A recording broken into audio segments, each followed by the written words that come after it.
नमस्कार दोस्तों, मैं सिद्धार्थ कश्यप आपके सामने एक नए वीडियो के साथ प्रस्तुत हूँ। एंसेंट हिस्ट्री का मैं जो सीरीज चला रहा हूँ उसका नेक्स्ट टॉपिक है मौर्य साम्राज्य से रिलेटेड। और इसमें सिर्फ दो लोगों का बात करूंगा मैं, दो राजाओं का, चंद्रगुप्त और बिंदुसार का। अशोक के बारे में अलग से वीडियो में बनाऊंगा क्योंकि उसमें काफ़ी डिटेल है और उससे क्वेश्चन भी काफ़ी ज़्यादा आते हैं और उनके जो कार्य हैं शिलालेख वगैरह का, तो उसको एक अलग वीडियो में प्रेजेंट करूंगा। अभी चंद्रगुप्त और बिंदुसार के बारे में ही जानेंगे। चलिए शुरू करते हैं। सबसे पहले ये जानने से कि क्या क्या स्रोत है मौर्य साम्राज्य को जानने का। जो भी महाजनपद और उसके बाद के मगध साम्राज्य का निर्माण हुआ, उस निर्माण के पीछे कुछ ना कुछ स्रोत थे। उसी तरह से मौर्य साम्राज्य के पीछे भी क्या ऐसी वजह थी, क्या ऐसे लिखावट या फिर अभिलेखीय साक्ष्य है जिससे हम लोग जान सके कि मौर्य साम्राज्य नाम का भी कोई साम्राज्य हमारे देश में प्रस्तुत था। तो उसको लेकर दो भाग में बांटा जा सकता है स्रोतों को। एक स्रोत देखा जाता है अभिलेख, जो डायरेक्ट एविडेंस के तौर पे देखे जाते हैं, और अभिलेख के तौर पे अशोक का अभिलेख और कुछ और भी है जैसे जूनागढ़ का अभिलेख, ये सब भी इसमें इंपॉर्टेंट होता है। और दूसरा भाग इसका है साहित्य के माध्यम से, अथवा जो भी इतिहास की किताबें लिखी गई है उस समय के विद्वानों के द्वारा, कंटेम्प्ररी, तो उन सब चीजों से को भी हम लोग एक एविडेंस के तौर पर लेते हैं मौर्य साम्राज्य को समझने के लिए। तो सबसे पहला एविडेंस और सबसे बहुत ही इंपॉर्टेंट वो है अर्थशास्त्र का। अर्थशास्त्र यानी कि जो कौटिल्य यानी कि चाणक्य यानी कि विष्णुगुप्त के द्वारा लिखा गया था, उनके द्वारा यह प्रस्तुत किया गया था। और उसमें मौर्य साम्राज्य के बारे में, उस समय की राजनीति के बारे में बताया गया था। एक फैक्ट इसमें बहुत लोगों को कम पता होता है, इसमें किसी भी मौर्य शासकों का नाम का जिक्र नहीं है और ना ही पाटलिपुत्र नगर का जिक्र है। केवल और केवल इसमें राजनीति से संबंधित जो भी थ्योरीज होते हैं वो सारी इसमें बात की गई है। इन्हें भारत का मैकियावेली भी कहते हैं। कि अब थोड़ा सा कुछ जो इम्पोर्टेंट इस बुक से है, और भी जो बुक्स के बारे में बात करेंगे, कौन कौन से इंपॉर्टेंट टॉपिक्स या कौन कौन से इंपॉर्टेंट चीज़ें एग्जाम में पूछी जाती हैं वो मैं ऐड करता चलूंगा इसमें। तो भारत का मैकियावेली नहीं बोला जाता है। किनको? कौटिल्य को। मैकियावेली कौन थे? अगर पॉलिटिकल साइंस अगर पढ़ते हो तो उसमें मैकियावेली एक पॉलिटिकल थिंकर थे मिडेवल टाइम के। उन्होंने बुक लिखा द प्रिंस, और उस प्रिंस का जो कंटेंट है और अर्थशास्त्र का जो कंटेंट है वो लगभग सिमिलर है। तो इस चलते वेस्टर्न जो भी फिलोसफर रहे हैं उन्होंने कौटिल्य को भारत का मैकियावेली कह दिया था। तो क्वेश्चन में आया कि भारत का मैकियावेली कौन, तो कौटिल्य या फिर चाणक्य। इसमें 15 अधिकरण यानी कि चैप्टर है और उसमें 180 प्रकरण है।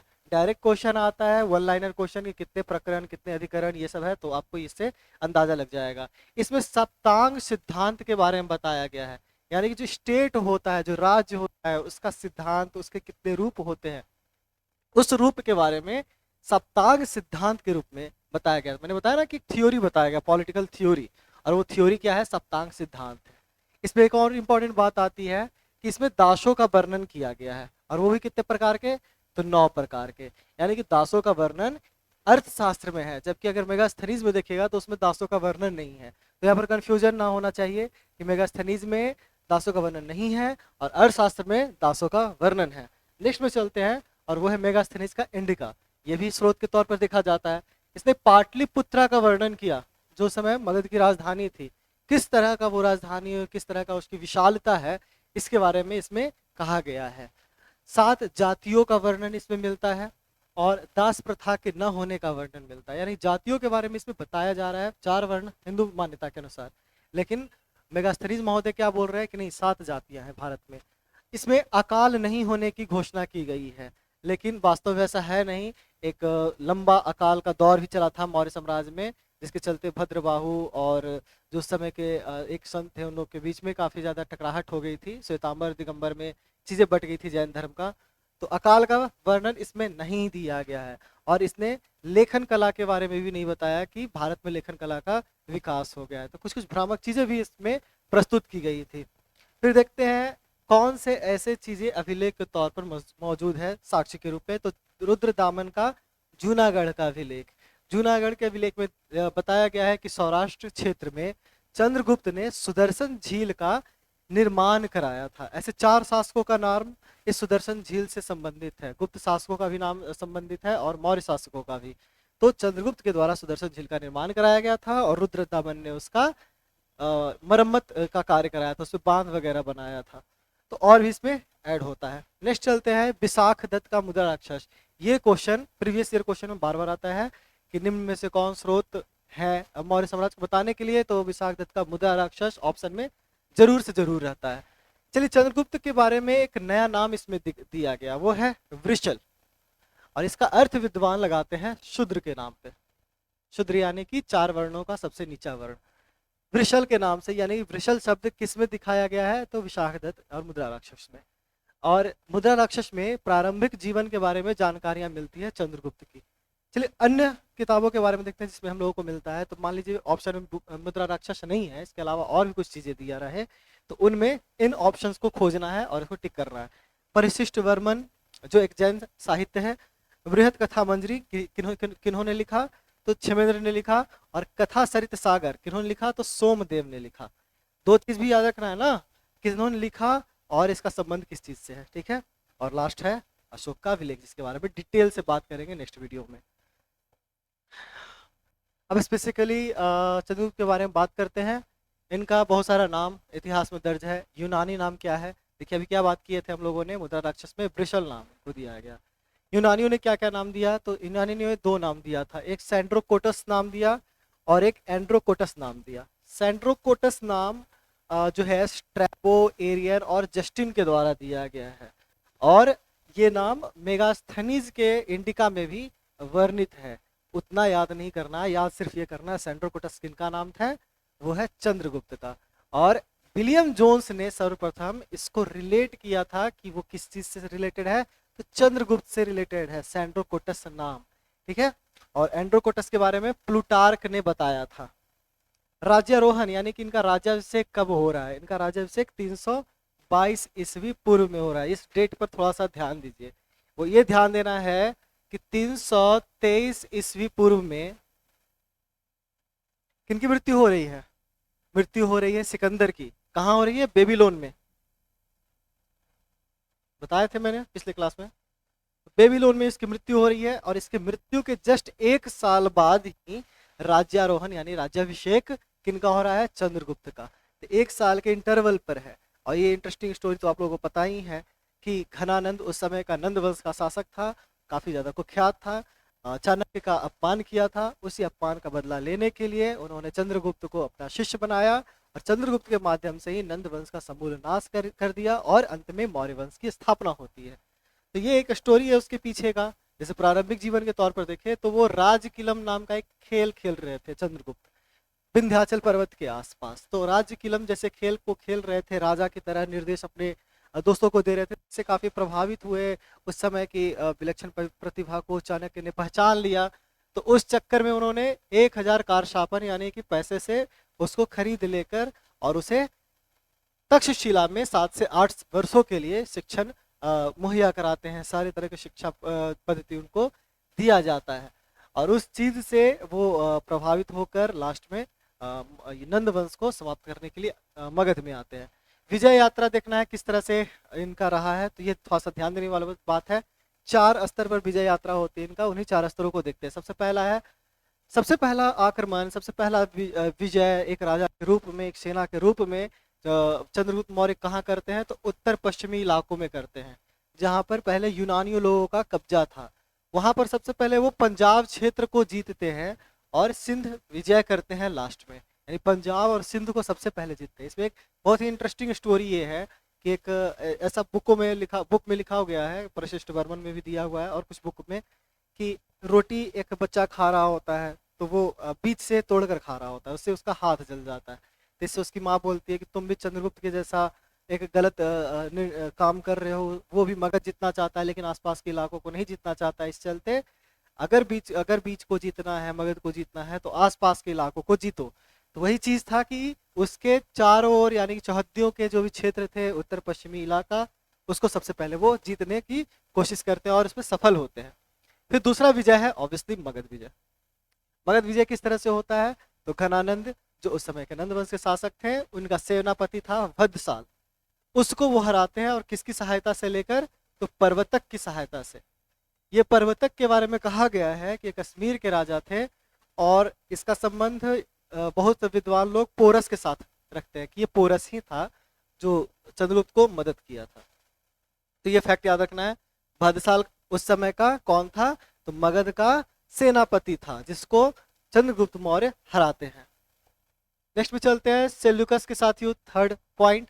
सेल्यूकस के साथ युद्ध यानी कि सेल्यूकस कौन था? सेल्यूकस जो था वो बेबीलोन का राजा था। याद कीजिए, जब बेबीलोन में सिकंदर की मृत्यु हो जाती है तो उस मृत्यु के बाद यहाँ पर सेल्यूकस बन जाता है यहाँ का राजा। और सेल्यूकस यहाँ का राजा बन जाता है और इसमें भी महत्वाकांक्षा आ जाती है। एक राज्य ये जीत जाता है बैक्ट्रिया। इस राज्य को जीत कर ये थोड़ा सा महत्वाकांक्षी हो जाता है कि चलो जो सिकंदर का अधूरा काम है उसको पूरा करते हैं, भारत विजय करते हैं। लेकिन यहाँ पर तो चंद्रगुप्त मौर्य यहाँ बैठा हुआ है, ठीक है ना। तो 303 के आसपास ये इंडिया में आता है युद्ध डायरेक्ट करने, और इस युद्ध में उसको मुंह की खानी पड़ती है चंद्रगुप्त की तरफ से। और इस पराजय से हतोत्साहित होकर उसने 2 संधियां की। 2 संधियों के बारे में जिक्र है, ये फैक्ट आते रहता है, इस चलते मैंने इस 2 पॉइंट को रखा है। एक संधि के तौर पे इसको सेल्यूकस निर्याकस को कुछ मिलता है और दूसरे में चंद्रगुप्त को कुछ मिलता है। तो निर्याकस को क्या मिलता है? तो उसे 500 हाथी चंद्रगुप्त निर्याकस को दे देता है। 500 हाथी, हाथी जो था वो भारतीय सेना का विशेषता था उस समय का। और मगध के इलाकों में हाथियों की संख्या पाई जाती थी ज्यादा, और उससे काफी ज्यादा सेना में एक एडवांटेज के रूप में रहता था मौर्य सेना। तो उस सेना के चीज को देखते हुए वो लोग निर्याकस 500 हाथी के डिमांड करते हैं, तो उसे चंद्रगुप्त दे देता है। बदले में उसे क्या मिलता है? तो वैवाहिक संबंध स्थापित होता है। हेलेना या फिर कार्नेलिया, ये दोनों नाम एक ही है, या तो हेलेना कह लो या कार्नेलिया कह लो। ये इसकी पुत्री रहती है निर्याकस की, उसके साथ विवाह कर दिया जाता है चंद्रगुप्त के साथ, यानी कि चंद्रगुप्त के साथ इसकी विवाह हो जाती है। और साथ में इसे 4 राज्य भी प्राप्त होते हैं दहेज के रूप में। कौन कौन? हेरात, कंधार, मकरान और काबुल। अगर इस चीज को मॉडर्न टाइम पे देखा जाए तो पूरा का पूरा अफगानिस्तान का इलाका ये इनको प्राप्त हो जाता है, यानी कि पश्चिमी क्षेत्र से अब किसी तरह का कोई दिक्कत चंद्रगुप्त को नहीं होने वाली थी। संपूर्ण विजय के तौर पर देखा जाए चौथा स्टेप, तो वो क्या था? पूरे भारत को जीतना। प्लूटार्क ने एक कथन दिया है कि 6 लाख की सेना से चंद्रगुप्त ने पूरे भारत को रौंद डाला था। किस रूप में? तो उत्तर में कश्मीर, पूरब में बंगाल, दक्षिण में मैसूर और पश्चिम में हिंदू कोश का इलाका। इतने बड़े साम्राज्य का इसने निर्माण किया था। इस अब देखिए यहाँ पर कहीं कोई महाराजा जनपद का कोई जिक्र नहीं। अब पूरी तरह से यहाँ पर मौर्य साम्राज्य, मगध का साम्राज्य स्थापित हो गया, एक पहला साम्राज्य का निर्माण, ठीक है ना। मृत्यु इनकी कैसे होती है? तो अपने पुत्र शिवसेन को राजगद्दी सौंप देते हैं और वो चले जाते हैं। जैन धर्म को वो मानने वाले थे, तो जैन धर्म का जो प्रक्रिया है अंतिम यात्रा का, मृत्यु का, तो वो था संलेखना पद्धति। संलेखना पद्धति में क्या होता है कि भूखे रहकर ही अपने प्राण को त्याग देना। तो ये संलेखना पद्धति के द्वारा चंद्रगिरी पर्वत पर अपने प्राण त्याग देते हैं। क्वेश्चन आता है कि चंद्रगिरी पर्वत है कहाँ? तो ये है कर्नाटका में। तो ये मोटा मोटी आपको देखने को मिल जाएगा। क्वेश्चन ही रिलेटेड मैंने चीज़ों को पढ़ाया है। मैंने इस तरह से इसको रिप्रेजेंट किया है एक नोट्स के फॉर्म में, ताकि आपको कम चीज़ों में, कम समय में सारी चीज़ों को जानने को मिल जाए और जो क्वेश्चन आते हैं उससे आपको डायरेक्ट बेनिफिट हो। बिंदुसार पे चलते हैं। डेडलाइन है इसका 298 से लेकर 273 ईस्वी पूर्व। इसका अन्य नाम क्या है? यूनानियों ने इसे अमित्र चेट्स भी कहा है, जिसका अर्थ होता है अमित्र घात, यानी दुश्मनों को मारने वाला। इसका एक और अन्य नाम था, पहले बताया, अपने पुत्र को राजगद्दी सौंप कर चंद्रगुप्त चला गया था, तो सिंहसेन। तो इसका दूसरा नाम भी क्या है? सिंहसेन। इसके काल में तक्षशिला विद्रोह होता है। तक्षशिला विद्रोह में क्या होता है कि अपने पुत्र अशोक को उस विद्रोह को दबाने के लिए भेज देता है। उसके पुत्र उस समय मालव और उज्जैन का प्रशासक यानी गवर्नर होता है। तो ये इंपॉर्टेंट पॉइंट था। देखिए बिंदुसार से ज़्यादा इंपॉर्टेंट बातें नहीं है, बस जो एग्जाम में प्रीवियस ईयर में क्वेश्चन आए हैं बस उसी चीज़ों को मैंने ऐड किया। तो सीरिया के शासक एंटियोकस का दूत, यानी कि सीरिया का एक राजा जिसका नाम एंटियोकस था, उसने डाइमेकस को अपना दूत बनाकर मगध के जो उस समय राजा थे बिंदुसार, उसके दरबार में वो भेजता है। इस समय बिंदुसार ने मंदिरा, अंजीर और दार्शनिक का डिमांड इससे करता है, एंटियोकस से। लेकिन एंटियोकस क्या करता है? दार्शनिक को ना भेजकर मंदिरा और अंजीर को भेज देता है। मदिरा यानी कि शराब, अंजीर एक फल का नाम है जो उसी क्षेत्र में पाया जाता था, और दार्शनिक यानी फिलोसोफर। ये सब सारी चीज़ों का वो डिमांड करता है, लेकिन वो दार्शनिक को। ये इंटरेस्टिंग स्टोरी, बस इस चीज़ को ऐड किया जाता है, क्वेश्चन में आते रहता है, तो इस चलते को इसको ऐड कर लेना है। और दूसरा दूत इसमें कौन आया है? तो मिस्र के शासक टॉलेमी सेकेंड का जो दूत है डायनोसियस, ये भी आता है। तो डाइमेकस और डायनोसियस ये दोनों आते हैं बिंदुसार के समय पे। और देखिए इसको याद करना है किस तरह से, तो कस तो कस, तो ये डायरेक्ट रिलेट कर सकते हो, एंटियोकस का दूध डाइमेकस, ना कि डायनोसियस। अगर इस तरह से मिलाने के लिए दे देगा तो इसमें कंफ्यूज नहीं करना है। और फिलाडेल्फस लास्ट में है स, तो इसमें स, तो उसको से आप अपना ट्रिक बनाकर कर सकते हो। मैंने इसी तरह से इसको याद किया है कि कस इसमें दिया हुआ है तो कस इसमें भी रहेगा, तो यानी कि ये एक दूसरे से रिलेटेड है। चलिए, यही इंपॉर्टेंट पॉइंट्स था इससे रिलेटेड। और नेक्स्ट वीडियो में मैं बात करूँगा अशोक को लेकर स्पेसिफिकली, उसके बारे में चर्चा होगी, क्वेश्चन किस तरह के आते हैं उस पर बात होगी। चलिए, अभी के लिए धन्यवाद।